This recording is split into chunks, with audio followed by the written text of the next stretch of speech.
ಕೊಂಕಣಾಜೆಯವರು ಈಗಲೂ ಕೂಡ ಯಕ್ಷಗಾನದ ಹಿಮ್ಮೇಳ ವಾದಕರಾಗಿ ಒಂದಷ್ಟು ಹೆಸರನ್ನ ಸಂಪಾದಿಸಿದ್ದೀರಿ, ಪ್ರಸಿದ್ಧಿಯನ್ನ ಪಡೆದಿದ್ದೀರಿ, ಗುರುಗಳಾಗಿ ಗುರುತಿಸಿಕೊಂಡಿದ್ದೀರಿ. ಅಪಾರ ಅನುಭವ ಇದೆ, ದಿಗ್ಗಜ ಕಲಾವಿದರ ಜೊತೆಗೆ ಒಡನಾಟ ಅನ್ನುವಂಥದ್ದಿದೆ. ಹೀಗಿರುವಾಗ ನನ್ನಲ್ಲಿ ನಾನೊಂದಷ್ಟು ಪ್ರಶ್ನೆಗಳನ್ನ ಕೇಳ್ತೇನೆ. ಏನು ಕೇಳಿದ್ರೆ, ನೀವಿರುವಂತಹ ಕಾಲಘಟ್ಟದಲ್ಲಿ ಬೆಳಗಿನವರೆಗಿದ್ದಂತಹ ಯಕ್ಷಗಾನ ಇಂದು ಕಾಲಮಿತಿಗೆ ಒಗ್ಗಿಕೊಂಡಿದೆ. ಹೌದು. ಏನು ಇದರ ಬಗ್ಗೆ ನಿಮ್ಮ ಅಭಿಪ್ರಾಯ? ಒಳಿತು ಕೆಡುಕುಗಳು ಏನು ಅಂತ ಹೇಳಿ. ಅದು ಅದು ಎಲ್ಲದರಲ್ಲಿ ಮೆರಿಟ್ಸ್ ಅಂಡ್ ಡಿಮೆರಿಟ್ಸ್ ಅಂತ ಹೌದು. ಹಾಗೆ ಎಲ್ಲದು ಇರ್ತದೆ. ಈಗ ಕಾಲ ಮುಂದೆ ಹೋದ ಹಾಗೆ ಅದು ಆ ಕಾಲಕ್ಕೆ ತಕ್ಕ ಆಗ್ಲೇಬೇಕು, ಅನಿವಾರ್ಯ. ಈ ಕಾಲಕ್ಕೆ ಕಾಲಮಿತಿ ಅನಿವಾರ್ಯ. ಯಾಕೆಂತ ಹೇಳಿದ್ರೆ ಯಕ್ಷಗಾನದ ನೋಡುವ ಆಸಕ್ತಿ ಇರುವ ಪ್ರೇಕ್ಷಕರು ಎಲ್ಲ ಇದರಲ್ಲಿ ಇರ್ತಾರೆ. ಈಗ ಅಧ್ಯಾಪಕ ವೃತ್ತಿ ಮಾಡುವವರು, ಹೋಟೆಲ್ ಕೆಲಸದವರು, ಮೇಸ್ತ್ರಿಗಾರೆ ಕೆಲಸದವರು, ಫ್ಯಾಕ್ಟ್ರಿ ಎಲ್ಲ ವಿಭಾಗದಲ್ಲಿ ಇರುವವರು, ಸಾಫ್ಟ್ವೇರ್ ಇಂಜಿನಿಯರ್ಗಳು ಎಲ್ಲ ವಿಭಾಗದಲ್ಲಿ ಇರುವವರು ಅದರ ಪ್ರೇಕ್ಷಕರಾಗಿ ಇದ್ದಾರೆ. ನೋಡಬೇಕು ಅಂತ ಆಸೆ ಇರ್ತದೆ. ಆದರೆ ಫುಲ್ ನೈಟ್ ಅವರಿಗೆ ಕೂತ್ರೆ ಅವರ ಮರುದಿನದ ವ್ಯವಹಾರಕ್ಕೆ ಆಗುದಿಲ್ಲ. ಅದಕ್ಕಾಗಿ ಅಂತ ಪ್ರೇಕ್ಷಕರಿಗಾಗಿ ಇದು ಕಾಲಮಿತಿ ಅನಿವಾರ್ಯ. ಅದು ಈಗ ಹೆಚ್ಚಿನ ಮೇಳಗಳು ಕಾಲಮಿತಿ ನೀವು ಯಾಕೆ ಮಾಡಿದ್ದೀರಿ ಅಂತ ಮೇಳದ ಯಜಮಾನರುಗಳನ್ನಾಗಲಿ ಆ ಆಡಳಿತ ವ್ಯವಸ್ಥೆಯನ್ನು ಕೇಳಿದ್ರೆ ಅವ್ರು ಹೇಳುವ ಉತ್ತರ ಅದೇ. ಕಲಾವಿದರನ್ನು ಕೇಳಿದ್ರು ಅದೇ ಹೇಳ್ತಾರೆ, ಯಾರಿಗೆ ನಾವು ಮಾಡಬೇಕು, ಬೆಳಿಗ್ಗೆವರೆಗೆ ಮಾಡಿದ್ರೆ ಜನ ಇಲ್ಲ. ಜನ ಇಲ್ಲದಿರ್ಲಿಕ್ಕೆ ಕಾರಣ ನಾನು ಹೇಳಿದೆ, ಇದು ಪ್ರತಿ ಒಬ್ಬ ವ್ಯಕ್ತಿಯು ಒಂದಕ್ಕಿಂತ ಹೆಚ್ಚು ವಿಷಯದಲ್ಲಿ ತೊಡಗಿಸಿಕೊಂಡಿರ್ತಾನೆ. ಈಗ ಕಲಾವಿದರನ್ನೇ ನೋಡಿ ನೀವು. ಈಗ ನೀವು ಹಗಲು ಲೆಕ್ಚರ್, ರಾತ್ರಿ ಕಲಾವಿದ. ಎಷ್ಟೋ ಜನ ರಿಕ್ಷಾ ಬಿಡುವವರು ರಾತ್ರಿ ಕಲಾವಿದ. ಹಾಗೆ ಅಧ್ಯಾಪಕ. ಹಾಗೆ ಈ ಪ್ರೇಕ್ಷಕ ವರ್ಗದಲ್ಲಿ ಒಂದು ವೃತ್ತಿ ಮಾಡುವವರಿದ್ದಾರೆ, ಹಲವು ವೃತ್ತಿಯನ್ನು ಮಾಡುವ ಪ್ರೇಕ್ಷಕರಿದ್ದಾರೆ. ಅವರಿಗೆ ಮರುದಿನದ ವ್ಯವಸ್ಥೆಗೆ ಇಡೀ ರಾತ್ರಿ ನಿದ್ದೆ ಬಿಟ್ರೆ ಕಷ್ಟ ಆಗ್ತದೆ. ಹಾಗಂತ ನೋಡ್ಬೇಕು ಅಂತ ಆಸಕ್ತಿ. ಹಾಗಾಗಿ ನಿಮಗೆ 1 ಗಂಟೆ ರಾತ್ರಿ ಮೇಲೆ ಜನ ಇಲ್ಲ. ಮತ್ತೆ ಸರ್ಕಾರದ ಕೆಲವರು ಅದರಲ್ಲಿ ಸರ್ಕಾರದ ರೂಲ್ಸ್ಗಳುಂಟು. ಅದು ಈಗ ತುಂಬಾ ವಿಷಯಗಳೆಲ್ಲ ಉಂಟು. ಆ ಅನಿವಾರ್ಯತೆಗೆ ಕಾಲಮಿತಿ ಅನಿವಾರ್ಯ. ಈಗ ಬೆಳಿಗ್ಗೆವರೆಗೆ ಆಟ ಮಾಡದಿದ್ರೆ ಸುಮ್ಮನೆ ಆಟ ಯಾಕೆ ಅಂತ ಸಂಪೂರ್ಣ ನಾವು ಯಕ್ಷಗಾನ ನಿಲ್ಲಿಸ್ಲಿಕ್ಕೆ, ಕಾಲಮಿತಿ ಆದ್ರೆ ಆಟವೇ ಬೇಡ ಅಂತ ನಿಲ್ಲಿಸಿದ್ರೆ ಏನಾಗ್ತದೆ, ಈ ಒಂದು ಕಲೆ ಹೋದಾಗ ಆಗ್ತದೆ. ಕಲೆಯ ಮುಂದುವರಿಕೆಗೆ ಕಾಲದ ಅನಿವಾರ್ಯತೆಗೆ ಕಾಲಮಿತಿ ಬೇಕು, ಒಗ್ಗಿಕೊಂಡು. ಆದ್ರೆ ಕಲಾವಿದನ ದೃಷ್ಟಿಯಿಂದ ಏನು ಅಂತೇಳಿ ಇರುತ್ತೆ, ಅದೇ ಮೆರಿಟ್ಸ್ ಅಂಡ್ ಡಿಮೆರಿಟ್ಸ್. ಈಗ ಆಗ್ಲೇ ಒಮ್ಮೆ ನಮ್ಮ ವಿಷಯ ಬಂದಿದೆ. ಈಗ ಒಬ್ಬ ಹೊಸತ್ತಾಗಿ ಮೇಳಕ್ಕೆ ಬರ್ತಾನೆ. ಈಗ ಕಟೀಲು ಮೇಳವನ್ನು ಹೇಳುದಾದ್ರೆ, ನಾವು ಮೇಳಕ್ಕೆ ಸೇರುವಾಗ ನಾನು ಆಗ್ಲೇ ಹೇಳಿದ್ದೇನೆ, ಈಗ ಸಭಾ ಲಕ್ಷಣಕ್ಕೆ ನಾನು ಕೂತದ್ದು ಮದ್ದಡೆಗೆ. ನಿಮ್ಮಾಗಿರೋ ಹೊಸ ಹುಡುಗರು ಬಂದ್ರೆ ಅವರಿಗೆ ನಿತ್ಯ ವೇಷವೇ ಕೊಡುದು. ಅವರಿಗೆ ಅದರಲ್ಲಿ ಎಲ್ಲ ಕಲೀಲಿಕ್ಕೆ ನಾಟ್ಯಗಳು. ಈಗ ಕಾಲಮಿತಿ ಮಾಡಿದ ಕೂಡಲೇ ಏನ್ ಮಾಡ್ಬೇಕು, ಪ್ರತಿಯೊಂದಕ್ಕೂ ನೀವು ಕತ್ತರಿ ಪ್ರಯೋಗ ಮಾಡ್ಲಿಕ್ಕೆ. ನಿತ್ಯ ವೇಷದಾಗ 2 ಪದ್ಯ. ಹೌದಾ? ಆಗ ಅವನಿಗೆ ಆ ವಿಷಯದಲ್ಲಿ ಕಲಿಯುವಂತ ವಿಷಯ ಅಲ್ಲಿ ಕಟ್ಟಾಯ್ತು. ಸಭಾ ಲಕ್ಷಣ ಅವನಿಗೆ ಅದರ ಜ್ಞಾನ ಕಡಿಮೆ ಆಯ್ತು. ಪ್ರಸಂಗಕ್ಕೆ ನೀವು ಬಂದ್ರೆ ಈಗ ಪೀಠಿಗೆ ಶ್ರೇಷ್ಠ ಇಲ್ಲವೇ ಇಲ್ಲ, ಅದು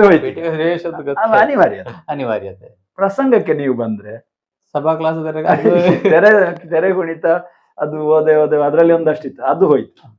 ಈಗ ಯಾವುದೇ ಒಂದು ವಸ್ತು ಹೇಗಿದ್ರೆ ಚಲಾವಣೆಯಲ್ಲಿದ್ರೆ ಮಾತ್ರ ಅದು ಅವನಿಗೆ ಕಲಾವಿದನಿಗಾಗ್ಲಿ.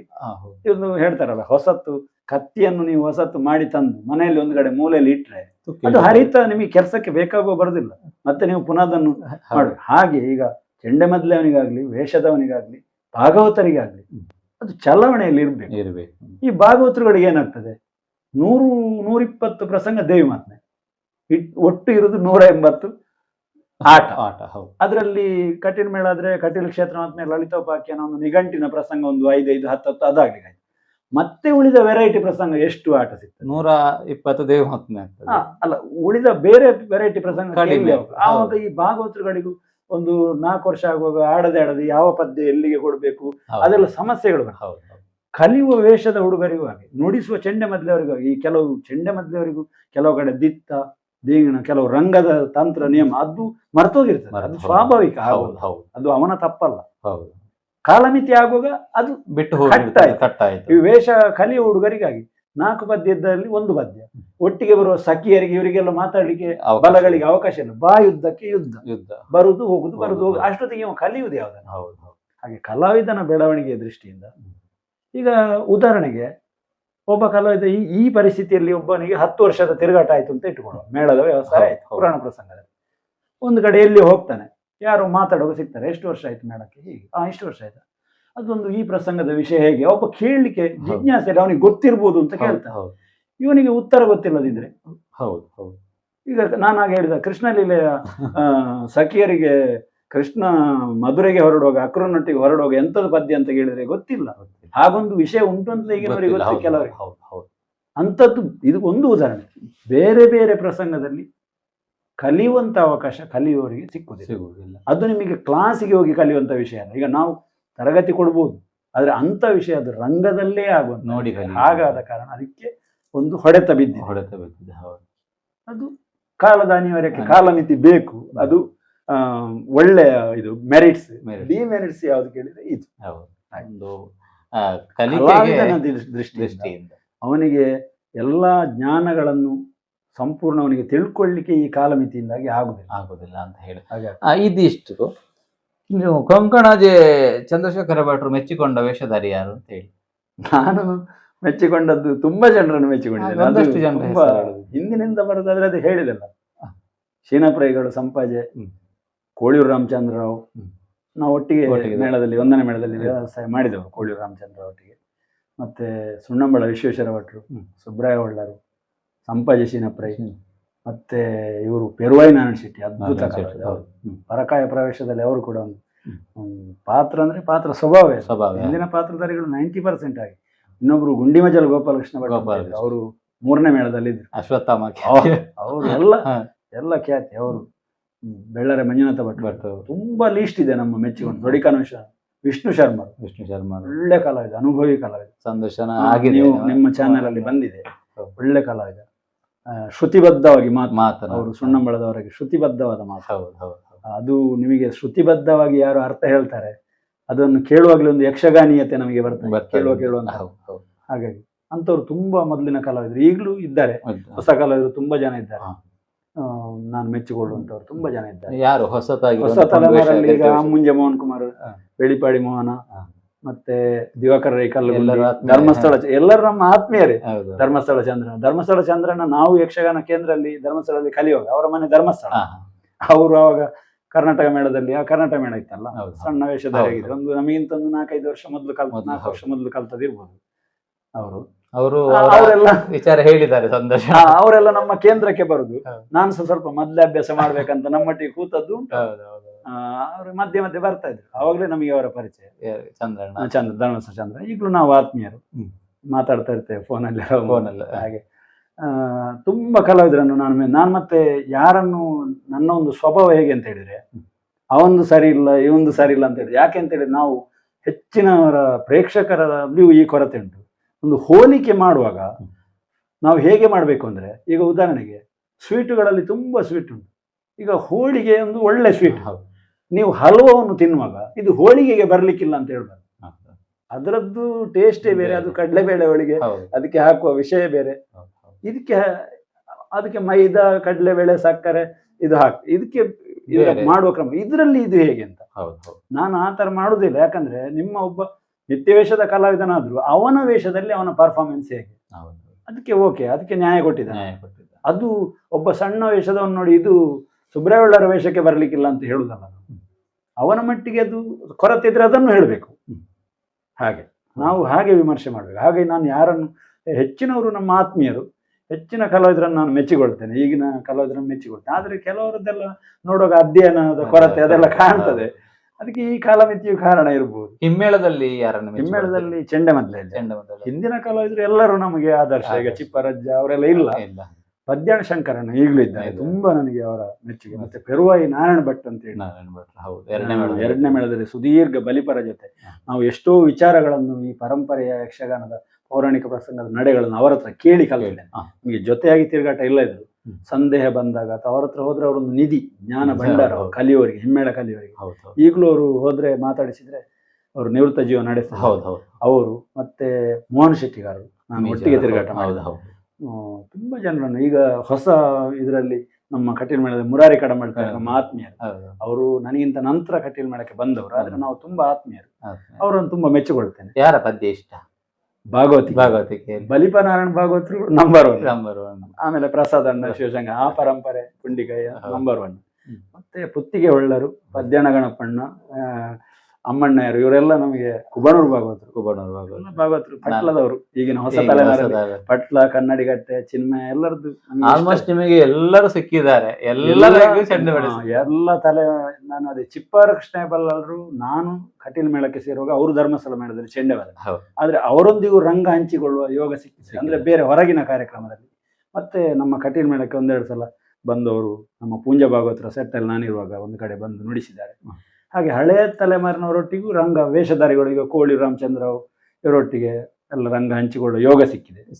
ಮಧ್ಯ ಯುಗದವರೊಟ್ಟಿಗೂ ಈಗಿನ ಹೊಸ ಹೊಸ ಹುಡುಗರೊಟ್ಟಿಗೂ ಅವರ ವೇಷಕ್ಕೂ ನುಡಿಸ್ತೇನೆ. ಹೊಸ ಭಾಗವತರು ಇವರಿಗೂ ನಾವು ನುಡಿಸ್ತೇವೆ. ಈ ಯಕ್ಷಗಾನದಲ್ಲಿ ಅನುಕರಣೆ ಎನ್ನುವಂಥದ್ದು ಈಗ ಯಥೇಚ್ಛವಾಗಿ ಸಿಕ್ಕಾಪಟ್ಟೆ ಇದೆ. ಏನ್ ಹೇಳ್ತೀರಿ ಅನುಕರಣೆ? ಅನುಕರಣೆ ಅಂದ್ರೆ ಒಂದು ವಿಧದಲ್ಲಿ ಮಿಮಿಕ್ರಿ ಅಂತ ಹೇಳ್ಬೋದು. ಮಿಮಿಕ್ರಿ ಈಗ ಅದು ತುಂಬಾ ಜನ ಮಾಡ್ತಾರೆ, ನಿಜವಾಗಿ ಬೇಕು. ಅದು ತುಂಬಾ ಚರ್ಚಿತ ವಿಷಯ. ಅನುಕರಣೆ ಬೇಕಾ ಅನುಸರಣೆ ಬೇಕಾ ಅಂತ ಹೇಳಿ ಅದು ಈಗಾಗಲೇ ವೇದಿಕೆಗಳು, ಗುರುಗಳಾಗಿ ನಾನು ಕೇಳ್ತೇನೆ, ವೇದಿಕೆಗಳು ಎಲ್ಲ ಚರ್ಚೆ ಆದ ವಿಷಯ. ನಾನು ಸಹ ಹೇಳುದಾಗೆ ಅನುಸರಣೆ ಬೇಕೇ ಬೇಕು, ಅನುಕರಣೆ ಮಾಡ್ಬೋದು. ಆದ್ರೆ ಹೇಗೆ ಮಾಡ್ಬೇಕು ಅಂದ್ರೆ, ಈ ನೊಣಂಪ್ರತಿ ಅಂತ ನೀವು ಒಂದು ಕೇಳಿದಿರ, ಶಾಲೆಗೆ ಹೋಗುವಾಗೆಲ್ಲ ಹೇಳ್ತಾ ಇದ್ರು, ಒಂದು ನೊಣಂಪ್ರತಿ ಅಂತ ಹೇಳಿ ಒಂದು ಶಬ್ದ. ಅದು ಹೇಗೆ ಬಂತು ಅಂತ ಹೇಳಿದ್ರೆ, ಒಂದು ಪುಸ್ತಕವನ್ನು ಶಾಲೆಗೆ ಹೋಗುವಾಗ ವಿದ್ಯಾರ್ಥಿಯಲ್ಲಿ ಕೊಟ್ಟು ಗುರುಗಳು ಹೇಳಿದಂತೆ, ಮಾಸ್ಟರ್ ಇದನ್ನು ಪ್ರತಿ ಮಾಡುವಂತ, ಅಂದ್ರೆ ಪುನಃ ಅದನ್ನು ನೋಡಿ ಬರಿ, ಅಕ್ಷರ ಎಲ್ಲ ಬರ್ದ. ಒಂದು ನೊಣ ಹಾಡ್ತಾ ಇರ್ತದೆ ನೋಡಿ, ಅದು ಕೂತಿರ್ತದೆ. ಇವನಿಗೆ ಅದನ್ನು ಸಹ ಬರಿ ಹಾಗೆ ಮಾಡ್ಬೇಕು ಅಂತ ಅದನ್ನು ಸಹ ಚಿತ್ರ ಒಟ್ಟಿಗೆ ಕೊಟ್ಟ. ಈಗ ಅನುಕರಣೆ ಅಂದ್ರೆ ಕೆಲವರು ಹಾಗೆ ಮಾಡ್ತಾರೆ. ಅನುಕರಣೆ ಮಾಡುವಾಗ, ಈಗ ಒಬ್ಬ ವೇಷಧಾರಿಯ ಅನುಕರಣೆ ಮಾಡುವಾಗ ಅವನಲ್ಲಿರೋ ವಿಕಾರವನ್ನು ನಾವು ಅನುಕರಣೆ ಮಾಡಬಾರ್ದು. ಎಷ್ಟೇ ಪ್ರಬುದ್ಧ ವೇಷಧಾರಿ ಆದ್ರು ಅವನಲ್ಲಿ ಒಂದು ಸಣ್ಣ ಸಣ್ಣದು ಒಂದು ಇರ್ತದೆ, ಲೋಪಗಳಿರ್ತದೆ. ಅದನ್ನು ಕೂಡ ಇವರು ಅನುಕರಣೆ ಮಾಡ್ತಾರೆ. ಅದು ಲೋಪ ಅಂತ ಇವರಿಗೆ ಗೊತ್ತಿರುವುದಿಲ್ಲ. ಅವರ ಶೈಲಿ, ನಡೆ, ಅರ್ಥ ಹೇಳುವ ಕ್ರಮ ಎಲ್ಲವೂ ಮಾಡ್ಬೋದು. ಆದ್ರೆ ಎಲ್ಲ ನಾನು ಹೇಳಿದ ನೊಣಂಪ್ರತಿಯಾಗಿ ಅನುಕರಣೆ ಮಾಡಬಹುದು. ಮತ್ತೆ ಈಗ ಭಾಗವತಿಗೆ ಮಾಡುವವರು ಸಹ ಹಾಗೆ. ಭಾಗವತಿಗೆಯಲ್ಲಿ ಮಾಡಿದ್ರೆ ಒಬ್ಬನ ಅನುಕರಣೆ ಇಡೀ ಪ್ರಸಂಗದುದ್ದಕ್ಕೂ ಮಾಡ್ಬೋದು, ಅದು ಚಂದ ಮಾಡಿದ್ರೆ ಒಬ್ಬರಾಗಿ. ಈಗ ಉದಾಹರಣೆಗೆ ಪಟ್ಲದವರ ಪದ್ಯವನ್ನು ನೋಡಿ ಒಬ್ಬ ಹೊಸ ಯುವಕ ಮಾಡುದಿದ್ರೆ, ಒಂದು 3 ಗಂಟೆಯ ತಾಳಮದ್ದಲೆಯ ಅಥವಾ ಒಂದು ಆಟದಲ್ಲಿ ಅವ ಅಷ್ಟೂ ಪದವನ್ನು ಹಾಗೆ ಹೇಳ್ಬೇಕು, ಅನುಕರಣೆ ಹೇಳ್ಬೇಕು. ಅದು ಒಂದು ಸಾಧನೆ. ಯಾರು ಈ ಅನುಕರಣೆ ಮಾಡ್ತಾರೆ ಅದಕ್ಕೊಂದು ಸಾಧನೆ ಬೇಕು. ಅಥವಾ ಒಬ್ಬ ಅಗರಿಯ ಶೈಲಿಯಲ್ಲಿ ಹಾಡಿದ್ರೆ ಆ ಅಗರಿಯವರಾಗಿ ಇಡೀ 3 ಗಂಟೆ ಹೇಳ್ಬೇಕು, ಬಲಿಪರಾಗಿ ಅಷ್ಟೂ ಹೇಳ್ಬೇಕು. ಅದು ಬಿಟ್ಟು ಒಂದು ಪದ್ಯ ಅಗರಿಯವರಾಗೆ, ಒಂದು ಪದ್ಯ ಮಂಡೇಚರಾಗೆ, ಇದು ಅಷ್ಟೊಂದು ಸಮಂಜಸ ಅಲ್ಲ ಅಂತ ತಿಳಿದವರು ಹೇಳ್ತಾರೆ. ಹಾಗೆ ಅಂತೇಳಿ ಕೆಲವರಿಗೆ ಅದೇ ಬೇಕಾಗ್ತದೆ, ಒಂದರಲ್ಲಿ ಎಲ್ಲವೂ ಸಿಗ್ತದೆ ಅಂತೇಳಿ. ಅನುಕರಣೆಯಿಂದ ತಮ್ಮ ಸ್ವಂತಿಕೆಗೆ ಎಲ್ಲೋ ಧಕ್ಕೆ ಆಗ್ತದೆ. ಕೆಲವು ಸಲ ಏನಾಗ್ತದೆ ಅಂದ್ರೆ, ನಮ್ಮಲ್ಲಿ ಏನೋ ಒಂದು ಸ್ವಂತಿಗೆ ಇರ್ತದೆ, ಈ ಅನುಕರಣೆಯ ವ್ಯಾಮೋಹಕ್ಕೆ ನಾವು ಬಿದ್ದು ಅದನ್ನು ಮಾಡ್ತಾ ಹೋದಾಗ ನಮ್ಮ ಸ್ವಂತಿಗೆ ಕಳ್ಕೊಳ್ತಾ ನಾವು ನಮ್ಮ ಶೈಲಿ ಹೋಗ್ತದೆ. ಸಹಜವಾಗಿ ಅನುಕರಣೆ ಮಾಡದೆ ನಾವು ನೋಡಿ ಆ ಶೈಲಿ ನಮಗೆ ಬಂದಿರುವಂತದ್ದು ಸಹಜ.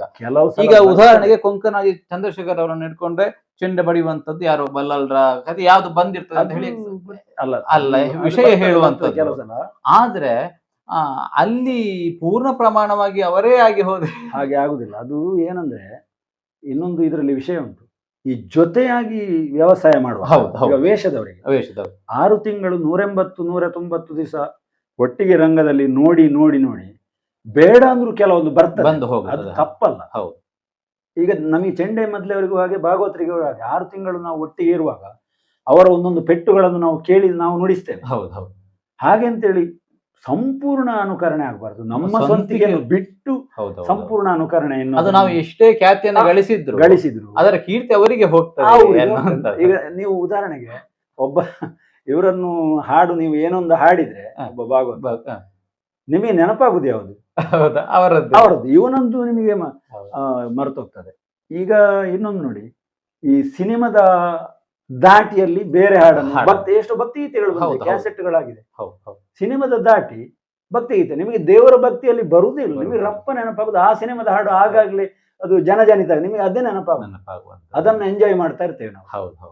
ಇದು ಆಗುದು ಹಾಗೆ. ಅನುಕರಣೆ ಹೆಚ್ಚಾದ್ರೆ ಅದೊಂದು ಸ್ವಂತಿಕೆಗೆ ಲೋಪ ಆಗ್ತದೆ ಅಂತ ಹೇಳಿ. ಕೊಂಕಣಾಜೆ ಚಂದ್ರಶೇಖರ ಭಟ್ರಿಗೆ ಯಕ್ಷಗಾನ ಕ್ಷೇತ್ರದಲ್ಲಿ ತುಂಬಾ ನೋವಾದದ್ದು ಅಂತ ಹೇಳಿದ್ರೆ ಯಾವ ವಿಚಾರಕ್ಕೆ? ತುಂಬಾ ನೋವಾದದ್ದು ಯಕ್ಷಗಾನ ಕ್ಷೇತ್ರದಲ್ಲಿ ಅಂದ್ರೆ ಏನಾದ್ರೂ ಒಂದು ವಿಚಾರ, ಈ ವಿಚಾರ ತುಂಬಾ ನೋವಾಗಿದೆ. ಈಗ ಯಕ್ಷಗಾನದಲ್ಲಿ ಹೇಗೆಂದ್ರೆ, ಅದು ನೋವು ನಲಿವಿನ ಇದು ಏನಂತ ಹೇಳಿದ್ರೆ ಸಾಗರ. ಸಮರ, ಅದರಲ್ಲಿ ಮೊದಲೆಲ್ಲ ನೋವು ಜಾಸ್ತಿ ಇರ್ತದೆ, ಈಗದಷ್ಟು ಸುಖ ಇಲ್ಲ ನೋಡಿ. ಅವಾಗ ನೋವುಗಳು ಅಂದ್ರೆ ರಂಗದ ನೋವಿಂದ ಹೆಚ್ಚು ಬಾಕಿ ವ್ಯವಸ್ಥೆಗಳ ನೋವು, ನಿಂದನೆಗಳಾಗಿದೆ, ನಿಂದನೆಗಳು ಒಮ್ಮೆ ಆಗಿದೆ, ಅದು ಹೇಳ್ಬೋದು. ಅಂದ್ರೆ ವ್ಯಕ್ತಿ ಹೆಸರು ಬೇಡ, ಒಂದಾಗಿದೆ. ಏನಂದ್ರೆ ಅದು ನೋವಾಗಿ ಮತ್ತೆ ಅದರಿಂದ ಮತ್ತೆ ಪ್ರಯೋಜನ ಆಗಿದೆ. ಅದು ನಮ್ಮ ಕಟೀಲು ದೇವಿ ಅನುಗ್ರಹ ಅಂತ ಹೇಳುದು. ಯಾಕಂದ್ರೆ ನಾನು 4ನೇ ಮೇಳದಲ್ಲಿ ಇದ್ದೆ ಅಂತ ಹೇಳಿದೆಲ್ಲ ಕುಬಣೂರು ಭಾಗವತರೊಟ್ಟಿಗೆ. ಆವಾಗ ಸ್ವಲ್ಪ ಸ್ವಲ್ಪ ಆರಂಭದಲ್ಲಿ ಚೂರು ಸ್ವಲ್ಪ ಒಂದೊಂದು ಸನ್ನಿವೇಶಕ್ಕೆ ಚೆಂಡೆ ನುಡಿಸ್ತಾ ಇದ್ದೆ. ನಾನೊಂದು ಇನ್ಸಿಡೆಂಟ್ ಹೇಳಿದೆ ಇದರಲ್ಲಿ, ಒಬ್ಬರಿಗೆ ನಮ್ಮ ಮದ್ಲೆಗಾರಿಗೆ ಸಮಸ್ಯೆಗೆ ನನಗೆ ಹೆಚ್ಚೆಚ್ಚು ಚೆಂಡೆ ಕೊಡ್ಲಿಕ್ಕೆ ನಮ್ಮ ಸೀನಿಯರ್ ಮದ್ಲೆಗಾರರು ಮೋಹನ್ ಶೆಟ್ಟಿಗಾರು ನನಗೆ ಪುಷ್ ಮಾಡಿದ್ರು ಅಂತ. ಹಾಗೆ ಒಂದು ದಿವಸ ಒಂದು ಪ್ರಸಂಗದಲ್ಲಿ ನಾನು ಚೆಂಡೆ ನುಡಿಸುವಾಗ ಅವರು ನನಗೆ ಕೊಟ್ಟರು, ಅವರು ನುಡಿಸುವ ಭಾಗವನ್ನು ಕೊಟ್ಟರು. ನಮ್ಮ ಮೇಳದ ವೇಷಧಾರಿಗಳಿಗೆ ಅದು ಆರಂಭದಲ್ಲಿ ನಮಗೆ ಅಷ್ಟು ಸ್ಪೀಡ್ ಬರುವುದಿಲ್ಲ, ಮತ್ತೆ ಕೆಲವೊಂದು ಸನ್ನಿವೇಶಕ್ಕೆ ಬೇಕಾದಾಗೆ ಆಗುದಿಲ್ಲ, ಇದ್ದದ್ದೇ ಅದು. ಈಗ ವೇಷದವರಿಗೂ ಹಾಗತ್ತೆ, ಭಾಗವತಿಗೆ ಹೊಸತಾಗಿ ಮಾಡುವವರಿಗೂ ತಪ್ತದೆ. ರಾಗ ಹಾಕುದ್ರಲ್ಲಿರ್ಬೋದು, ಕೊಡುವ ವೇಗದಲ್ಲಿ ಹೆಚ್ಚು ಕಡಿಮೆ, ಅಥವಾ ಅರ್ಥಧಾರೆ ಅರ್ಥ ನಿಲ್ಲಿಸಿದ ಕೂಡಲೇ ಪದ್ಯ ತೆಗೆಯದಿದ್ರೆ ಅರ್ಥಧಾರಿಗೆ ಬಿಸಿ ಆಗುದು, ಅದೆಲ್ಲ ಇದ್ದು ಅದೇ. ಹಾಗೆ ನಾನು ಚೆಂಡೆ ನುಡಿಸುವಾಗ ಒಬ್ರು ವೇಷಧಾರಿಗೆ ಅದು ಸ್ವಲ್ಪ ಇರಿಟೇಷನ್ ಆಯ್ತು. ಅವರು ಸ್ವಲ್ಪ ಕೈಯಾಗಿ ಪ್ರತಿಕ್ರಿಯೆ ಕೊಟ್ಟಿದ್ದಾರೆ. ಅದು ನನಗೆ ಒಮ್ಮೆ ಬೇಸರ ಆಗ್ತದಲ್ಲ ಹಾಗೆ ಇದು ಮಾಡಿದ ಕೂಡಲೇ. ಆದ್ರೆ ನಾನು ಅದನ್ನು ಮತ್ತೆ ಹೆಚ್ಚು ಇದು ಮಾಡಲಿಲ್ಲ. ಆದ್ರೆ ಅದು ಏನಾಯ್ತು ಕೇಳಿದ್ರೆ, ನಾನು 4ನೇ ಮೇಳವನ್ನು ಬಿಡುವ ಪರಿಸ್ಥಿತಿ ಬಂತು ಅಂತ ಹೇಳಿದೆ. ಆವಾಗ ಅದೇ ಕಲಾವಿದ ಇಂಬೇರೆ 8ನೇ ಮೇಳ ಹೊಡೆದು ಕಡಪುಡು ಹೊಡಿಸಿ ಅಂತ ಹೇಳಿದೆ. ಇವರೇ ಬೇಕು ನಮಗೆ, ನಮ್ಮ ಸೆಟ್ಟಿಗೆ ಚೆಂಡೆಗೆ ಇವರೇ ಬೇಕು ಅಂತೇಳಿ. ಹಾಗೆ ನಮ್ಮನ್ನು ಇದು ಅಂದ್ರೆ ಅದು ಕಟೀಲ್ ದೇವರ ಅನುಗ್ರಹ ಅಂತ ಹೇಳ್ಬೋದು. ನಾನೇನು ಹೆಮ್ಮೆಯಿಂದ ಹೇಳೋದು. ನೀವು ಕೇಳಿದ್ದು ಒಮ್ಮೆ ಆತರ ಬೇಸರ ಅವರು ನಮಗೆ ರಂಗದಲ್ಲಿ ಅವಾಗೆಲ್ಲ ಆಗಿತ್ತು. ನೀವು ಪದ್ಯ ಹೇಳುದು ಸ್ವಲ್ಪ ಒಂದು ಗೆರೆ ಆಚೆ ಈಚೆ ಆದ್ರೂ ರಂಗದಲ್ಲಿ ದೊಡ್ಡ ದೊಡ್ಡ ವೇಷಧಾರಿಗಳು, ಪೆರುವೈ ನಾರಾಯಣ ಶೆಟ್ಟರ್ ಅಂತವರು, ಕೋಳಿಯೂರು ಗುರುಗಳಂತವ್ರು ತಿರುಗಿ ನೋಡ್ತಾ ಇದ್ರು, ಸೂಚನೆ ಕೊಡ್ತಾ ಇದ್ರು. ಆ ಪದ್ಯದ ಸೊಲ್ಲನ್ನು ಬಾಯಲ್ಲಿ ಅವರೇ ಹೇಳಿ ತೋರಿಸ್ತಾ ಇದ್ರು. ಚೆಂಡೆ ಮದ್ದೆ ಸರಿಯಾಗದಿರೋ ಒಂದು ದಿತ್ತ ಕೊಡುದು ಚೂರು ಹೆಚ್ಚು ಕಡಿಮೆ ಆದ್ರೆ ಬೈತಾ ಇದ್ರು. ಇಲ್ಲಿ ವ್ಯತ್ಯಾಸ ಆದ್ರೆ ಚೌಕಿಯಲ್ಲಿರೋ ದೊಡ್ಡ ಕಲಾವಿದ್ರು ಬೊಬ್ಬೆ ಹೊಡಿತಾ ಇದ್ರು. ಅವರು ಅವ ವೇಷಧಾರಿ ಅಲ್ಲಿ ಬರುವಾಗ ಅಲ್ಲಿ ಜೋರು, ಆ ಸ್ಟ್ರಿಕ್ಟ್ ಎಲ್ಲ ಇತ್ತು ಆ ಕಾಲದಲ್ಲಿ. ಹಾಗಾಗಿ ನಮಗೆಲ್ಲ ಕಲೀಲಿಕ್ಕೆ ಆಯ್ತು. ಈಗ ಅದು ಯಾವ್ದು ಇಲ್ಲದ ಕಾಲ ಕಲೀಲಿಕ್ಕೆ ಅವಕಾಶ ಇಲ್ಲ. ಹಾಗೆ ಹೊತ್ತಿಗೆ ಬರುದು, ಅವನದ್ದನ್ನು ಯಾರ ಹತ್ರ ಕೇಳಿಕೊಳ್ಳಿಕ್ಕೆ ಟೈಮ್ ಇಲ್ಲ. ಅವ ಅಲ್ಲಿ ಏನು ರಂಗದಲ್ಲಿ ಮಾಡಿದಾನಂತ ಇನ್ನೊಬ್ಬ ಕಲಾವಿದ ಕೇಳಿರುವುದೂ ಇಲ್ಲ. ಕೇಳಿದ್ರಲ್ಲ ಅವನದ್ದು ಸರಿ ಇಲ್ಲ ಅಂತ ಹೇಳುದು, ಇದ್ರೂ ಗೊತ್ತಾದ್ರೂ ಹೇಳುದಿಲ್ಲ. ಈಗ ಹಾಗೆಲ್ಲ. ಇನ್ನು ಬದುಕಿನಲ್ಲಿ ತುಂಬಾ ಸಂತೋಷದ ವಿಚಾರ ಯಾವುದು? ಯಕ್ಷಗಾನ ಕ್ಷೇತ್ರ ಇರಬಹುದು, ನೋವಿನ ವಿಚಾರ ಹೇಗೂ ಹೇಳಿದ್ರಿ. ಈ ವಿಚಾರ ನನಗೆ ಬಹಳ ಖುಷಿಯಾಗಿದೆ ನನ್ನ ಬದುಕಿನಲ್ಲಿ ಅಂತ ಹೇಳಿದ್ರೆ ಒಂದು ಘಟನೆಯನ್ನ ಯಾವುದು ಹೇಳ್ತೀರಿ? ಬದುಕಿನಲ್ಲಿ ಯಕ್ಷಗಾನದಲ್ಲಿ ಹೇಳುದಿದ್ರೆ, ನೆನಪು ಮಾಡಿಕೊಳ್ಳುದಿದ್ರೆ. ಯಕ್ಷಗಾನದಲ್ಲಿ ಅದೇ ಕಟೀಲು ಮೇಳಕ್ಕೆ ಸೇರಿ ಕಟೀಲು ಮೇಳದಲ್ಲಿ ಒತ್ತು ಮದ್ದಳೆಗಾರನಾಗಿದ್ದು. ಅಂದ್ರೆ ಅದಕ್ಕೆ ಕಾರಣ ಉಂಟು. ನಾನು ಮೇಳಕ್ಕೆ ಹೋಗಬಾರ್ದು ಅಂತೇಳಿ ನನ್ನ ಅಪ್ಪಂದು ವಿರೋಧ ಇತ್ತು ಅಂತ ಹೇಳಿ ಸ್ವಲ್ಪ ದಿವಸ ಅವರು ನನ್ನನ್ನು ಸರಿಯಾಗಿ ಮಾತಾಡಲಿಲ್ಲ. ಅಂದ್ರೆ ಜಸ್ಟ್ ಮೊದಲನ ಅಂತ ಅಪ್ಪ ಮತ್ತೆ ಹೆಮ್ಮೆಯಿಂದ ಹೇಳ್ಕೊಳ್ಲಿಕ್ಕೆ ಸ್ಟಾರ್ಟ್ ಮಾಡಿದ್ರು. 2-3 ವರ್ಷ ತಿರುಗಾಟ ಆದ ಮೇಲೆ. ಅಂದ್ರೆ ನಾನು ಅವ್ರು ಯಾವ ಉದ್ದೇಶಕ್ಕೆ ನಾನು ಮೇಳಕ್ಕೆ ಹೋಗಬಾರ್ದು ಅಂತೇಳಿ ಇದ್ರ ಅದು ಹಾಗೆ ಆಗ್ಲಿಲ್ಲ, ವ್ಯತಿರಿಕ್ತ ಆಯ್ತು. ನಾನು ಮೇಳಕ್ಕೆ ಹೋಗುವ ಮೊದಲು ವೀಳ್ಯದೆಲೆ ತಿಂತಾ ಇದ್ದೆ. ಧರ್ಮಸ್ಥಳ ಕೇಂದ್ರದಲ್ಲಿ ತಿನ್ಬಾರ್ದು ಅಂತ ಹೇಳೋ ರೂಲ್ಸ್ ಇದ್ರು ಕದ್ದು ತಿಂತಾ ಇದ್ದೆ. ನಮ್ಮ ಗುರುಗಳು ತಿಂತಾರೆ. SSLC ಇರುವಾಗಲೇ ನಾನು ತಿಂತಾ ಇದ್ದೆ. ವೇಷ ಮಾಡ್ಲಿಕ್ಕೆ ಹೋಗುವ ತಿಂತಾ ಇದ್ದೆ, ಮೇಳಕ್ಕೆ ಹೋಗುವಾಗ ತಿಂತಾ ಇದ್ದೆ ವೀಳ್ಯದೆಲೆ. ಅಂತ ವೀಳ್ಯದೆಲೆ ತಿನ್ನುವ ಆ ಹವ್ಯ, ಆ ಚಟ ಅಂತ ಹೇಳ್ತಾರೆ, ಅದನ್ನು ಕೂಡ ಮೇಳಕ್ಕೆ ಹೋಗಿ ಬಿಟ್ಟವನ. ನನ್ನನ್ನು ಎಷ್ಟು ಜನ ಕೇಳಿದ್ದಾರೆ, ಎಂತ ಮಾರ್ರೆ ನೀವು ಒಂದು ವೀಳ್ಯದೆಲೆ ತಿನ್ನದೆ ಮತ್ತೆ ಬಿಡಿ ಸಿಗರೇಟ್ನವ್ರು ಹೇಗೆ ಇದ್ರಲ್ಲ ಈಗ ಕಡಿಮೆ, ನೀವು ಅದು ಇಲ್ಲದೆ ಹೇಗೆ ನಿದ್ದೆ ಬಿಟ್ಟು ಕೂತ್ಕೊಳ್ತೀರಿ ಅಂತ ಹೇಳುವವರು ಎಷ್ಟೋ ಜನ ನನ್ನ ಹತ್ರ ಹೇಳಿದ್ದಾರೆ. ಆತ್ಮೀಯರು, ಹೊರಗಿನವರು ಹೇಳಿದ್ದಾರೆ. ಹಾಗೆ ಮೇಳಕ್ಕೆ ಹೋಗಿ ಕಟೀಲು ತಾಯಿ ಅನುಗ್ರಹದಿಂದ ಹಂತ ಹಂತವಾಗಿ ಮೇಲೆ ಹೋಗಿ ಪ್ರಧಾನ ಮದ್ದಳೆಗಾರನಾಗಿ ನಾನು ಇದ್ದದ್ದು. ಯಾರಿಗೆ ನನ್ನ ಹೆತ್ತವರು ನನಗೆ ಕಲೀಲಿಕ್ಕೆ ಸಪೋರ್ಟ್ ಮಾಡಿ ಮೇಳಕ್ಕೆ ಹೋಗುದು ಬೇಡ ಅಂತ ಹೇಳಿದ ನನ್ನ ಹೆತ್ತವರು ಯಾವಾಗ ಸಂತೋಷ ಪಟ್ಟಿದ್ದಾರೆ ಅದು. ಕೊಂಕಣಜ್ಜಿಯವರೇ, ಕಾರ್ಯಕ್ರಮದ ಕಡೆಯ ಹಂತಕ್ಕೆ ಬರ್ತಾ ಇದ್ದೇವೆ. ಇಷ್ಟು ಹೊತ್ತು ಯಕ್ಷಪಯಣದ ಅದ್ಭುತ ಅನುಭವಗಳನ್ನ ಹಂಚಿಕೊಂಡ್ರಿ. ಕಾರ್ಯಕ್ರಮದ ಕಡೆಯದಾಗಿ ಕೇಳುತ್ತಿದ್ರೆ, ಯಕ್ಷಗಾನ ಕಲಾವಿದನಾಗಿ ನೀವು ಸೇವೆಯನ್ನ ಸಲ್ಲಿಸಿದ್ದು ಹೌದು, ಆದ್ರೆ ಯಕ್ಷಗಾನ ಕಲಾವಿದನಾಗಿ ಜೀವನವನ್ನ ಕಟ್ಟಿಕೊಳ್ಳಬಹುದಾ? ಒಳ್ಳೆ ಪ್ರಶ್ನೆ. ಕಟ್ಟಿಕೊಳ್ಬಹುದು. ಅದು ಈಗಿನ ಕಾಲದಲ್ಲಿ ಕಟ್ಟಿಕೊಳ್ಬಹುದು. ಅಂದ್ರೆ ಹೇಗೆ ಅಂದ್ರೆ, ಅವ ಬೆಳವಣಿಗೆ ಬೇಕು ಅವನಿಗೆ. ಯಕ್ಷಗಾನ ಈಗ ನಾವು ಮೇಳಕ್ಕೆ ಹೋಗುವ ಸಂದರ್ಭದಲ್ಲಿ 1997, ಅದಕ್ಕಿಂತ ಹಿಂದೆ ಅದಕ್ಕಿಂತಲೂ ಶೋಚನೀಯ ಪರಿಸ್ಥಿತಿ ಆರ್ಥಿಕವಾಗಿ.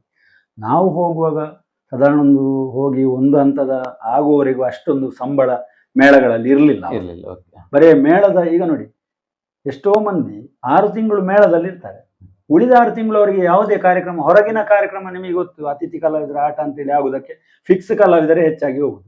ಒಂದು ಕಡೆ ಇದ್ದವರು ಒಂದು ಕಡೆ, ಈಚೆ ಅವನಿಗೆ ಕಾರ್ಯಕ್ರಮ ಒಂದೆರಡು. ಹಾಗಾಗಿ ಯಕ್ಷಗಾನದಲ್ಲೇ ಆ ಕಾಲದಲ್ಲಿ ಸಾಧ್ಯ ಇಲ್ಲ. ಆದ್ರೆ ಈಗ ನಾವು ಆಗ್ಲೇ ಮಾತಾಡಿದಾಗೆ ಯಕ್ಷಗಾನದ ಒಂದಿಗೆ ಬೇರೆ ವೃತ್ತಿಯನ್ನು ಮಾಡ್ಕೊಂಡಿರ್ತಾರೆ. ಮತ್ತೆ ಯಕ್ಷಗಾನದಲ್ಲಿ ಮೇಲ್ಮಟ್ಟದ ಕಲಾವಿದನಾಗಿ ಹೋದವನಿಗೆ ಸಾಧ್ಯತೆ.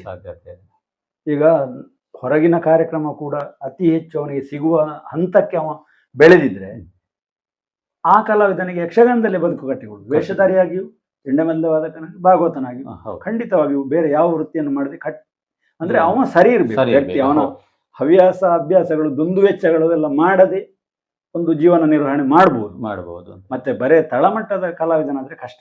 ಬರೇ ಒಂದು ಯಕ್ಷಗಾನ ನಂಬಿದ್ರೆ ಅವನಿಗೆ ಜೀವನ ಮಾಡ್ಲಿಕ್ಕೆ, ಈಗ ಸಂಸಾರ ಆದ್ಮೇಲೆ ಮಕ್ಕಳನ್ನು ಶಾಲೆ ಕಳಿಸುವ ಇತ್ಯಾದಿ ಖರ್ಚು ವೆಚ್ಚಗಳನ್ನು ಸರಿದೂಗಿಸ್ಲಿಕ್ಕೆ ಕಷ್ಟ ಇದೆ. ಹಿಮ್ಮೇಳ ಮುಮ್ಮೇಳದ ಕಲಾವಿದರಿಗೆ ಕೊಂಕಣಾಜಿ ಅವರು ಹೇಳುವಂತ ಕಿವಿ ಮಾತು ಏನು? ಕಿವಿ ಮಾತು ಎಷ್ಟು ಸಹ ಹೇಳ್ಬೋದು, ಆದ್ರೆ ಕೇಳುವವರು ಯಾರು ಅಂತೇಳಿ ಮುಖ್ಯ. ಕೆಲವರು ಕೇಳ್ಬೋದು. ನೀವು ಹೇಳಿದ್ದಕ್ಕೆ ಒಂದು ನಾನು ಹೇಳ್ತೇನೆ. ಯಾಕೆಂದ್ರೆ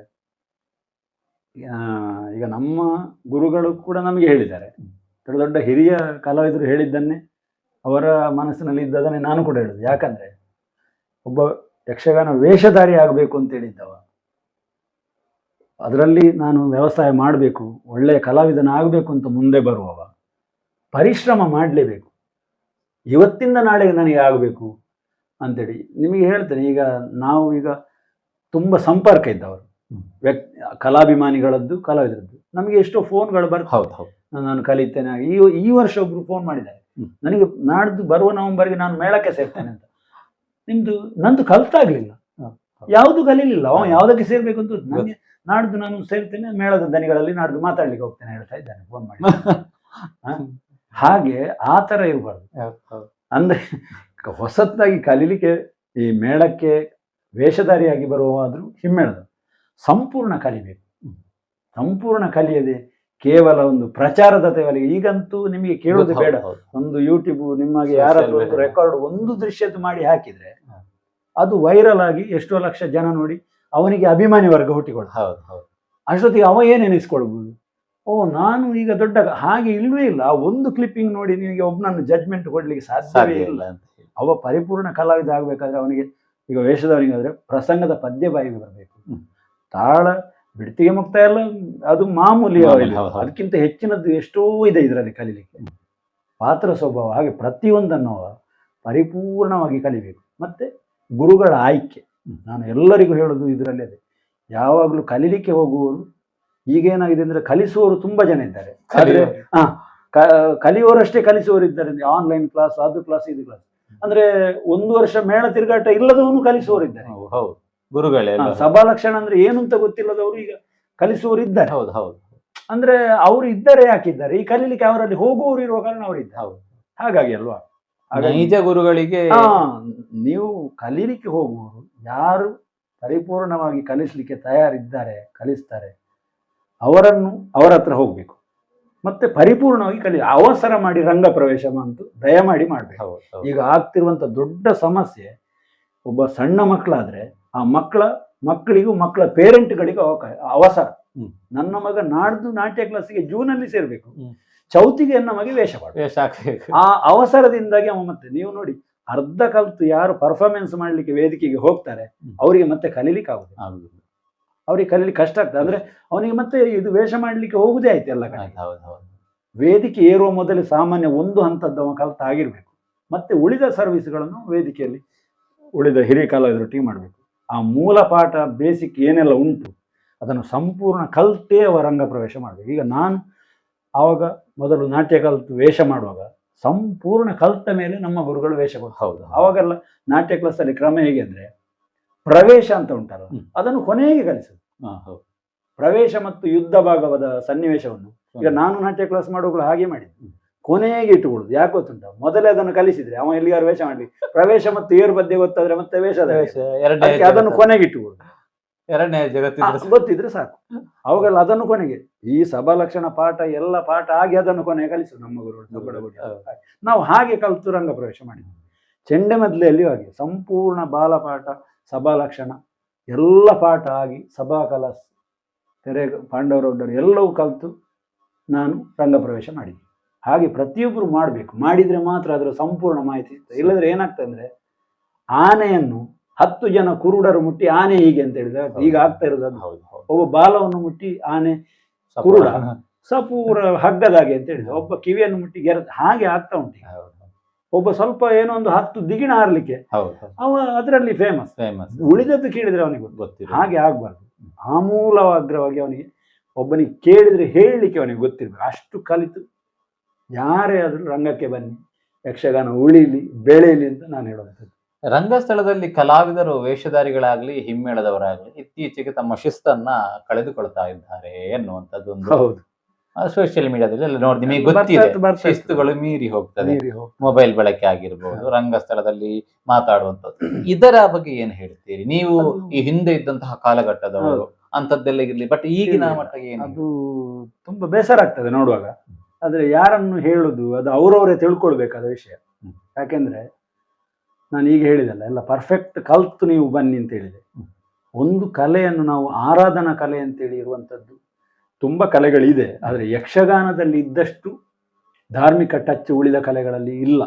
ಕೆಲವೊಂದರಲ್ಲಿ ಉಂಟು. ಇಲ್ಲಿ ಪೂಜೆ ಅದು ಇದು ನೋಡಿ, ಗೆಜ್ಜೆ ಕಟ್ಟುವರು, ನೀವು ಗೆಜ್ಜೆಗೆ ನಮಸ್ಕಾರ ಮಾಡಿ, ಬಣ್ಣ ಹಚ್ಚಿ ಹೀಗೆ ಮೊದಲ ಗೆರೆ ಹಾಕೋ ನಮಸ್ಕಾರ ಮಾಡಿ. ನಾವು ಚೆಂಡೆ ಮೊದಲೇ ಬ್ಯಾಗಿಂದ ಓಪನ್ ಮಾಡಿ ಒಂದು ಅದಕ್ಕೆ ಮುಟ್ಟುವ ಮೊದಲೇ ನಾವು ನಮಸ್ಕಾರ ಮಾಡಿ. ಅಂದರೆ ಅಷ್ಟು ಧಾರ್ಮಿಕ ಹಿನ್ನೆಲೆ ಇರುವಂಥ ಒಂದು ಪರಿಪೂರ್ಣವಾದ ಕಲೆ ಇದು, ಸಮುದ್ರ ಸದೃಶವಾದ ಕಲೆ. ಇದನ್ನು ನಾವು ಆ ಭಾವನೆಯಿಂದಲೇ ರಂಗಸ್ಥಳದಲ್ಲಿ ಇದು ಪರ್ಫಾರ್ಮೆನ್ಸ್ ಮಾಡಬೇಕು. ದೇವರಂತ ರಾಮ ಕೃಷ್ಣ ಒಳ್ಳೊಳ್ಳೆ ಪಾತ್ರವನ್ನು ಮಾಡುವಾಗ ನಾವಲ್ಲಿ ಆಭಾಸ ಮಾಡಿಕೊಂಡ್ರೆ ಅದು ನೋಡುವವನ ಮನಸ್ಸಿಗೂ ಇದು ಮೊದಲು ಇಷ್ಟೊಂದು ಆಗ್ತಿರ್ಲಿಲ್ಲ, ಈಗ ಸ್ವಲ್ಪ ಹೆಚ್ಚಾಗಿದೆ. ಯಾಕಂದ್ರೆ ಈಗ ಪ್ರೇಕ್ಷಕರು ಏನಾಗಿದ್ದಾರೆ ಅಂತ ಹೇಳಿದ್ರೆ, ಪ್ರೇಕ್ಷಕರು ಕೂಡ ಅದನ್ನು ಖಂಡಿಸುವುದಿಲ್ಲ. ಕೆಲವು ಸಲ ಖಂಡಿಸುವುದಿಲ್ಲ, ಕೆಲವು ಸಲ ಎಲ್ಲದಕ್ಕೂ ಸಪೋರ್ಟ್ ಕೊಡೋದು ಅಂತಾಗಿದೆ. ಹಾಗಾಗಿ ಈಗ ನೋಡಿ, ಒಂದು ತಾಳಮದ್ದಳೆ ಆಯಿತು ನಮ್ಮ ನೆರೆಕರೆ ಇಲ್ಲಿ ಒಂದು ಕಾಶಿಪಟ್ಟಣದಲ್ಲಿ. ಆವಾಗ ಪ್ರಬುದ್ಧ ಕಲಾವಿದರು ತಾಳಮದ್ದೆ. ಕೊನೆಗೆ ಜಾಂಬವತಿ ಕಲ್ಯಾಣದಲ್ಲಿ ಎಲ್ಲ ಎಂಡ್ ಪಾಯಿಂಟ್ ಜಾಂಬವತಿಯನ್ನು ಕೃಷ್ಣನಿಗೆ ಒಪ್ಪಿಸಿ ಆಯ್ತು. ಜಾಂಬವನ ಹತ್ರ ಒಂದು ತೊಟ್ಟಿನಲ್ಲಿ ಮಗು ಇರ್ತಲ್ಲ ಪ್ರವೀರ, ಆ ಮಗುವನ್ನು ಕೂಡ ಇನ್ನು ಮುಂದೆ ನಿನಗೆ ಜವಾಬ್ದಾರಿ ಅಂತೇಳಿ ಕೃಷ್ಣನ ಹತ್ರ ಹೇಳ್ಬೇಕು. ಆ ಪ್ರಬುದ್ಧ ಅರ್ಥಧಾರಿ ಜಾಂಬವ ಮಾಡಿದವರಿಗೆ ಮರ್ತೋಯ್ತು. ಆ ದಿವಸ ಬೇಕು ಅಂತಲ್ಲ, ಮರವೇ ಆದದ್ದು. ತಾಳಮದ್ಲೆ ಮುಗಿದು ಧನ್ಯವಾದ ಆಗುವಾಗ ಧನ್ಯವಾದ ಕೊಡುವವರು ಎದ್ದು ನಿಂತರು ಹೇಳಿದ್ರಲ್ಲ, ತಾಳಮದ್ಲೆ ಭಾರಿ ಒಳ್ಳೇದಾಗಿದೆ. ಆ ಊರಿನ ಒಬ್ರು ಪ್ರಮುಖರು ಧನ್ಯವಾದ ಕೊಟ್ಟದ್ದು ಕೊನೆಗೆ, ಭಾರಿ ಒಳ್ಳೇದಾಗಿದೆ, ಚಂದ ಹೋಗಿದೆ. ಆದ್ರೆ ಕೊನೆಗೆ ಪ್ರವೀರನ ಕಥೆ ಏನಾಯ್ತು ಅಂತ ನಮಗೆ ಗೊತ್ತಾಗ್ಲಿಲ್ಲ ಅಂತ ಹೇಳಿದ್ರು. ಅದು ಆ ಅರ್ಥಧಾರಿ ಇನ್ನು ಜೀವಮಾನದಲ್ಲಿ ಅದನ್ನು ಮರಿಲಿಕ್ಕಿಲ್ಲ. ಆ ತರದ ಪ್ರಬುದ್ಧ ಪ್ರೇಕ್ಷಕರು ಬರ್ಬೇಕು. ರಂಗದಲ್ಲಿ ನೀವು ಆಭಾಸ ಮಾಡಿದ್ರೆ, ಅಲ್ಲಿಯೇ ಮಾಡಿದ್ರೆ ಅದು ಆಟಕ್ಕೆ ತೊಂದರೆ ಆಗ್ತದೆ. ರಂಗಸ್ಥಳದಲ್ಲಿ ನೀವು ಪರ್ಫಾರ್ಮೆನ್ಸ್ ಮಾಡ್ತಾ ಇರುವಾಗಲೇ ಒಂದು ಸಭೆಯಿಂದ ಬಂದು ಮಾಡಿದ್ರೆ ತೊಂದರೆ ಆಗ್ತದೆ. ಹಿಂದಿಂದ ಬಂದು ಹೇಳ್ಬೇಕು. ಆ ಮೇಳದಾದ್ರೆ ಮೇಳದ ಯಜಮಾನರಲ್ಲಿ, ಪ್ರಧಾನ ಭಾಗವತರಲ್ಲಿ, ಮತ್ತೆ ಆ ವ್ಯಕ್ತಿಯಲ್ಲಿ ನೋಡಿ, ನೀವು ಹಾಗೆ ಮಾಡಿದ್ರಿ, ನೀವು ಏನೋ ಒಂದು ರಾಜಕೀಯದ ವಿಷಯ ಮಾತಾಡಿದ್ರಿ, ನೀವು ಒಂದು ಯಾವುದೋ ಒಂದು ಆ್ಯಕ್ಷನ್ ಮಾಡಿದ್ರಿ, ಇದು ಪುರಾಣಕ್ಕೆ ಸಲ್ಲುವುದಿಲ್ಲ ಅಂತ ಪ್ರೇಕ್ಷಕರಾದವರು ಎಚ್ಚರಿಕೆ ಕೊಡಬೇಕು. ಮೇಳದ ದನಿಗಳೇ ಕೊಡಬೇಕು. ಹೌದೌದು. ತಪ್ಪಿದಲ್ಲಿ ಪ್ರೇಕ್ಷಕ ಪ್ರಭುಗಳು ಕೊಡಬೇಕು. ಆಗ ಇಂಥದ್ದೆಲ್ಲ ಆಭಾಸಗಳು ಕಡಿಮೆ ಆಗ್ತದೆ. ನಾನು ಹೇಳೋದೇನೆಂದ್ರೆ, ಈ ಕಲಾವಿದನೇ ಆ ಥರದ ಇದರಲ್ಲಿ ಇದ್ರೆ ಹಾಗೆ ಮಾಡೋ ಪ್ರಮೇಯವೇ ಬರುವುದಿಲ್ಲ. ನಾನು ಒಂದು ಧಾರ್ಮಿಕವಾದಂಥ ಇಷ್ಟೊಂದು ಶ್ರೀಮಂತ ಕಲೆಯಲ್ಲಿ ನಾನು ಕಲಾವಿದನಾಗಿ ಅಭಿನಯಿಸ್ತಾ ಇದ್ದೇನೆ ಅಂತ ಪ್ರಜ್ಞೆ ಅವನೊಳಗೆ ಜಾಗೃತವಾಗಿ ಇದ್ರೆ ಬರುವುದೇ ಇಲ್ಲ. ನಿಮಗೆ ತನ್ನ ಸೀಮಿತದಲ್ಲಿ ಇರಬೇಕು ಅಂತ ಹೇಳಿ ಅದು ಅವನವನು ರೂಢಿಸಿಕೊಂಡ್ರೆ ಅದು ಬರುವುದಿಲ್ಲ. ಆದ್ರೆ ಕೆಲವರು ಅದನ್ನು ಮೀರುವಾಗ, ಒಂದ ಮೇಳ ಆದ್ರೆ ಮೇಳದ ಯಜಮಾನ, ಭಾಗವತ, ಪ್ರೇಕ್ಷಕ, ಇವರು 3 ಜನ ಅದನ್ನು ಕಂಟ್ರೋಲ್ ಮಾಡುವ ಸಾಧ್ಯತೆ ಉಂಟು ಅಂತ ನಾನು ಹೇಳುದು. ಒಳ್ಳೆ ಮಾಡಬಹುದು ಅಂತ ಹೇಳಿ. ಕಾರ್ಯಕ್ರಮದ ಕಡೆಯದಾಗಿ ಧನ್ಯವಾದವನ್ನ ಸಲ್ಲಿಸುತ್ತಿದ್ರೆ, ಒಂದು ಅವಕಾಶ ಇದೆ. ಇಷ್ಟು ವರ್ಷ ಯಕ್ಷಗಾನದಲ್ಲಿ ಚೆಂಡೆ ವಾದಕರಾಗಿ, ಹಿಮ್ಮೇಳ ವಾದಕರಾಗಿ ಸೇವೆಯನ್ನ ಸಲ್ಲಿಸಿದ್ದೀರಿ. ಅಂತಿಮವಾಗಿ ಯಾರಿಗೆಲ್ಲ ಧನ್ಯವಾದವನ್ನು ಸಲ್ಲಿಸಬೇಕು, ನಮ್ಮ ವಾಹಿನಿಯ ಕಡೆಯಿಂದ ಧನ್ಯವಾದವನ್ನು ಸಲ್ಲಿಸಬಹುದು ನೀವು ಅಂತ ಹೇಳಿ. ನಾನು ಯಕ್ಷಗಾನದ ವಿಷಯದಲ್ಲಿ ಧನ್ಯವಾದ ಸಲ್ಲಿಸಬೇಕಾದ್ರೆ ಅದು ಹೇಳಿದರೆ ಮುಗಿಲಿಕ್ಕಿಲ್ಲ. ಯಾಕಂದರೆ ಒಬ್ಬ ಕಲಾವಿದ ತಳಮಟ್ಟದಿಂದ ಮೇಲೆ ಬಂದು ಇಷ್ಟು ಮೇಲಿನ ಹಂತಕ್ಕೆ ಬರಬೇಕಾದ್ರೆ ಅಲ್ಲಿ ಪ್ರತಿಯೊಬ್ಬರ ಕೊಡುಗೆ ಇರ್ತದೆ. ಎಷ್ಟೋ ಸಲ ನಾವು ಕಲಾವಿದರುಗಳು ಏನು ಮಾಡ್ತಾ ಇದ್ರೆ ಎಲ್ಲ ನಾನೇ ಅಂತೇಳಿ ಹೇಳ್ಕೊಳ್ತೇವೆ. ಹಾಗೆ ಆಗುದಿಲ್ಲ. ಈ ಒಂದು ಗಾದೆ ಉಂಟಲ್ಲ, ಒಂದು ಮೆಣಸಿನಲ್ಲಿ ಒಂದು ಸಾಂಬಾರು ಅಂತ, ಹಾಗೆ ಆಗುದೇ ಇಲ್ಲ. ಯಾಕಂದ್ರೆ ಯಕ್ಷಗಾನ ಈಗ ಮೊದಲಾದ್ರೆ ಕೇಂದ್ರ ಅಥವಾ ಈಗ ಯಾವುದೋ ಒಬ್ಬ ಗುರುಗಳ ಕೈಯಿಂದ ಕಲ್ತಲ್ಲಿಗೆ ಅದು ಮುಗಿಯುದಿಲ್ಲ. ಅವ ಹಂತ ಹಂತವಾಗಿ ಮೇಲೆ ಹೋಗುವಾಗ ಯಾರೆಲ್ಲ ಈಗ ಒಬ್ಬ ವೇಷಧಾರಿ ಒಳ್ಳೆ ವೇಷ ಮಾಡ್ತಾನೆ, ಅವನಿಗೆ ಚೌಕಿಯಲ್ಲಿ ಪೋಷಾಕುಗಳನ್ನು ಕಟ್ಟುವ ಆ ಕೆಲಸಗಾರನಿಗೂ ಅವ ಎಷ್ಟು ಧನ್ಯವಾದ ಹೇಳಿದ್ರು ಸಾಕು. ಅವ ಕಟ್ಟಿದ್ದು ಸ್ವಲ್ಪ ಹೆಚ್ಚು ಕಡಿಮೆ ಇದ್ರೆ ಇಲ್ಲಿ ರಂಗದಲ್ಲಿ ವೇಷ ಹೋಯ್ತು. ಹಾಗಾಗಿ ನಾನು ಯಕ್ಷಗಾನ ಕೇಂದ್ರದಿಂದ ಬಂದು ಮೇಳಕ್ಕೆ ಬಂದು ಇವತ್ತಿನವರೆಗೂ ನಾನು ಒತ್ತು ಮದ್ಲೆಗಾರನಾಗಿ, ಎರಡನೇ ಮದ್ಲೆಗಾರನಾಗಿ, ಪ್ರಧಾನ ಆದವರೆಗೂ ಅಥವಾ ಇವತ್ತಿಗೂ ಇದ್ರೆ ನನ್ನ ಒಡನಾಡಿಗಳಾಗಿ ಯಾರೆಲ್ಲ ನನಗೆ ಸಿಕ್ಕಿದ್ದಾರೆ, ಪ್ರಧಾನ ಹೆಸರುಗಳನ್ನು ಹೇಳ್ಬೋದು. ಹುಬ್ಬಣ್ಣೂರು ಭಾಗವತರು, ಪೂಂಜ ಭಾಗವತರು, ಮೋಹನ್ ಶೆಟ್ಟಿಗಾರರು ಹಿಮ್ಮೇಳವಾದಕರಾಗಿ, ಕೋಳೂರು ರಾಮಚಂದ್ರರಾವ್, ಸುಬ್ರಾಯ ಒಳ್ಳರು, ಸುಣ್ಣಂಬಳದವರು, ದೊಡ್ಡ ದೊಡ್ಡ ಕಲಾವಿದರೊಟ್ಟಿಗೆಲ್ಲ ಇದ್ದೆ. ಎಲ್ಲ ಕಲಾವಿದರು, ಈ ಸುಣ್ಣಂಬಳದಂಥ ಕಲಾವಿದರು ನಾನು ಎರಡನೇ ಮದ್ಲೆಗಾರರಾಗಿ 4ನೇ ಮೇಳದಿಂದ ಪ್ರಮೋಷನ್ ಆಗಿ ಬರುವಾಗ ನನ್ನ ಹೆಸರು ಸೂಚನೆ ಆಗುವಾಗ ಅವರು ನನ್ನನ್ನು ಸ್ವೀಕಾರ ಮಾಡಿದ್ದಕ್ಕೆ ಆಯ್ತು. ಅವರ ಸರ್ವಿಸಲ್ಲಿ ನಮ್ಮದಿಲ್ಲ ಯಾವಾಗ ಇವರು ನಮಗೆ ಪ್ರಧಾನ ಚೆಂಡೆಗೆ ಆಗ್ಬೋದು ಅಂತ ಒಪ್ಪಿಕೊಂಡದ್ದಕ್ಕೆ ನನಗೆ ಆಯ್ತು. ಅದು ಒಂದು ರೀತಿಯ ಅವರ ದೊಡ್ಡ ಗುಣ. ನನ್ನ ಚೆಂಡೆಗೆ ಅವರು ವೇಷ ಮಾಡಿದ್ದಾರೆ. ಹಾಗಾಗಿ ಅಂಥವರಿಗೆ ಎಲ್ಲರಿಗೂ, ನಮ್ಮನ್ನು ಯಾರು ರಂಗದಲ್ಲಿ ಪ್ರೋತ್ಸಾಹಿಸಿದ್ದಾರೆ, ಬೆಳೆಸಿದ್ದಾರೆ, ಎಲ್ಲರಿಗೂ ನಾನು ನಿಮ್ಮ ಯಕ್ಷ ಇನ್ಫೋ ಕನ್ನಡ ವಾಹಿನಿಯ ಮುಖಾಂತರ ಎಲ್ಲರಿಗೂ ಧನ್ಯವಾದ ಹೇಳ್ತೇನೆ. ಕೊಂಕಣಾಜಿ ಅವರದೇ ಒಂದು ಫ್ಯಾನ್ ಬೇಸ್ ಇದೆ.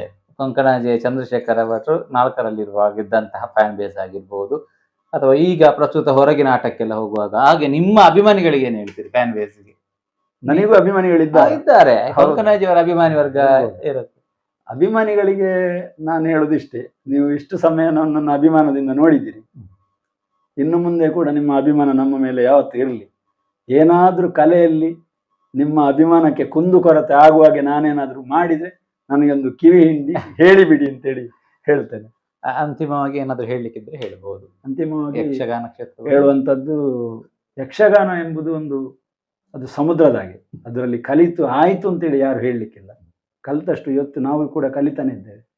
ಅದು ಮುಂದುವರಿಬೇಕು, ಮುಂದುವರಿತದೆ. ಆದರೆ ಆದಷ್ಟು ಯಕ್ಷಗಾನ ಕಲಾವಿದರು ಇದಕ್ಕೆ ಏನು ಅಂತ ಹೇಳಿದ್ರೆ, ಇವತ್ತು ಸಿಗುವ ಸಂಪಾದನೆಯನ್ನು ಮಾತ್ರ ದೃಷ್ಟಿಯಲ್ಲಿ ಇಟ್ಟುಕೊಂಡು, ಅಂದರೆ ಕಾರ್ಯಕ್ರಮಗಳ ಸಂಖ್ಯೆ ನನಗೆ ಹೆಚ್ಚು ಸಿಗ್ತದೆ ಅಂತ ಹೇಳಿಕೊಂಡು ಆ ಒಂದು ದೃಷ್ಟಿಯಲ್ಲಿ ಹೋಗದೆ, ಕಲೆಯ ಉಳಿವಿಗಾಗಿ ನಾವು ಕೂಡ ಏನಾದ್ರೊಂದು ಚಿಂತನೆ ಮಾಡಬೇಕು ಅಂತ ನನ್ನ ಅಭಿಪ್ರಾಯ. ಯಾಕಂದ್ರೆ ಹಿಂದಿನ ಕಲಾವಿದರು ನೋಡಿ, ದೊಡ್ಡ ದೊಡ್ಡ ಕಲಾವಿದರು, ಅವರು ಹಣದ ಹಿಂದೆ ಹೋಗ್ಲಿಲ್ಲ. ಹೋಗ್ತಿದ್ರೆ ಈ ಕಲೆ ಇವತ್ತಿನವರೆಗೆ ಬರ್ತಿಲ್ಲ. ಯಾಕೆ ನೋಡಿ, ತಲೆಯಲ್ಲಿ ಪೆಟ್ಟಿಗೆಯನ್ನು, ಅವರವರ ವೇಷದ ಪೆಟ್ಟಿಗೆಯನ್ನು ಹೊತ್ತುಕೊಂಡು ಮೈಲುಗಟ್ಟಲೆ ದೂರ ನಡ್ಕೊಂಡು ಒಂದೇ ಹೊತ್ತಿನ ಊಟ. ಈಗದಾಗೆ ಬೇಕಾದಷ್ಟು ಸಾರ್ವಜನಿಕ ಅನ್ನ ಸಂದರ್ಭ ಯಾವುದಿಲ್ಲ. ಮೇಳದವರು ಒಂದು ಕೊಡುವ ಊಟವನ್ನು ನಿಮಗೆ ಬಲಿಪ ಭಾಗವತರ ಜೀವನ ಚರಿತ್ರೆ ಪುಸ್ತಕ, ಗೋವಿಂದ ಭಟ್ರ ಎಲ್ಲ ಜೀವನ ಪುಸ್ತಕವನ್ನು ಓದಿದ್ರೆ ಗೊತ್ತಾಗ್ತದೆ. ಅವರು ಹೇಳಿದ ಮಾತುಗಳು ಹಾಗೆ. ಈಗ ಪಡ್ರೆ ಕುಮಾರಣ್ಣ ಇದ್ದಾರೆ ಕಟೀಲ್, ಅವರೇ ಹೇಳ್ತಾರೆ, ನಮ್ಮ ಹತ್ರ ಹೇಳಿದ್ದಾರೆ, ನಾವು ಅವರೊಟ್ಟಿಗೆ ಇದ್ದವರು.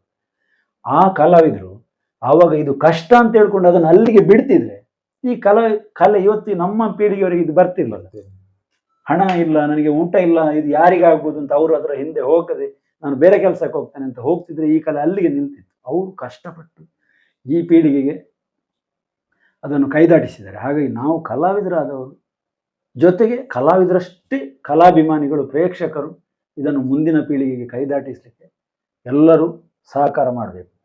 ನಿಮ್ಮ ಈ ಚಾನೆಲ್, ಈ ನಿಮ್ಮ ವಾಹಿನಿ ಇದರ ಮಟ್ಟಿಗೆ ತುಂಬ ಒಳ್ಳೊಳ್ಳೆಯ ಕಲಾವಿದರನ್ನು ನೀವು ಪರಿಚಯಿಸಿ ಯಕ್ಷಲೋಕಕ್ಕೆ ಅಭಿಮಾನಿಗಳಿಗೆ ಪರಿಚಯಿಸ್ತಾ ಇದ್ದೇನೆ. ನಿಮಗೂ ಕೂಡ ನನ್ನ ತುಂಬ ಹೃದಯದ ಧನ್ಯವಾದ ಅಂತ ತಿಳಿಸ್ತಾ ಇದ್ದೇನೆ. ಇಷ್ಟು ಹೊತ್ತು ಯಕ್ಷಪಯಣದ ಅದ್ಭುತ ಅನುಭವಗಳನ್ನು ಹಂಚಿಕೊಂಡ್ವಿ. ಯಕ್ಷಗಾನ ಕ್ಷೇತ್ರಕ್ಕೆ ನೀವು ಸಲ್ಲಿಸಿದಂತಹ ಕೊಡುಗೆ ಅಪಾರ ಅಂತ ಹೇಳ್ತಾ, ಮತ್ತಷ್ಟು ವರ್ಷ ಯಕ್ಷಗಾನ ಕ್ಷೇತ್ರದಲ್ಲಿ ಸೇವೆ ಸಲ್ಲಿಸುವ ಹಾಗಾಗಲಿ, ಅವಕಾಶಗಳು ಒದಗಿ ಬಂದರೆ ಮತ್ತೊಮ್ಮೆ ಕಟೀಲು ಮೇಳದಲ್ಲಿ ನಿಮ್ಮನ್ನ ಕಾಣುವ ಹಾಗಾಗಲಿ ಅಂತ ಹೇಳ್ತಾ ನಿಮಗೂ ಕೂಡ ಧನ್ಯವಾದವನ್ನು ಸಲ್ಲಿಸ್ತಾ ಇದ್ದೇನೆ. ನಮಸ್ಕಾರ. ವೀಕ್ಷಕರೇ, ನೋಡಿದ್ರಲ್ಲ, ಇದು ಯಕ್ಷ ಪಯಣದ ಇಂದಿನ ಈ ಸಂಚಿಕೆ. ಕೊಂಕಣಾಜಿ ಚಂದ್ರಶೇಖರ್ ಭಟ್ ಇವರೊಂದಿಗೆ ಈ ಸಂಚಿಕೆ ತಮಗೆ ಇಷ್ಟವಾಗಿದ್ದಲ್ಲಿ ವಾಹಿನಿಯನ್ನ ಸಬ್ಸ್ಕ್ರೈಬ್ ಮಾಡಿ, ಜೊತೆಗೆ ಶೇರ್ ಮಾಡಿ, ಹೈಪ್ ಬಟನ್ ಅನ್ನ ಪ್ರೆಸ್ ಮಾಡಿ, ಜೊತೆಗೆ ಬರುವಂತಹ ಎಲ್ಲಾ ವಿಡಿಯೋಗಳಿಗೂ ಕೂಡ ತಮ್ಮ ಸಪೋರ್ಟ್ ಹೀಗೆ ಇರಲಿ ಅಂತ ಕೇಳಿಕೊಳ್ತಾ, ಮುಂದಿನ ಬಾರಿ ಮತ್ತೊಬ್ಬರು ವಿಶೇಷವಾಗಿರುವಂತಹ ಸಾಧಕರ ಯಕ್ಷ ಪಯಣದ ಕಥೆಯನ್ನ ನಿಮ್ಮ ಮುಂದೆ ತೆರೆದಿಡುವವನಿದ್ದೇನೆ. ಅಲ್ಲಿಯವರೆಗೆ ನಮ್ಮ ವಾಹಿನಿಯನ್ನ ಹೀಗೆ ವೀಕ್ಷಣೆಯನ್ನ ಮಾಡ್ತಾ ಇರಿ, ಸಪೋರ್ಟ್ ಮಾಡ್ತಾ ಇರಿ ಅಂತ ಹೇಳ್ತಾ, ಇದು ಯಕ್ಷ ಇನ್ಫೋ ಕನ್ನಡ, ಸತ್ಯ ವಿಚಾರಗಳ ಸ್ಪಷ್ಟ ಸುದ್ದಿ. ನಮಸ್ಕಾರ.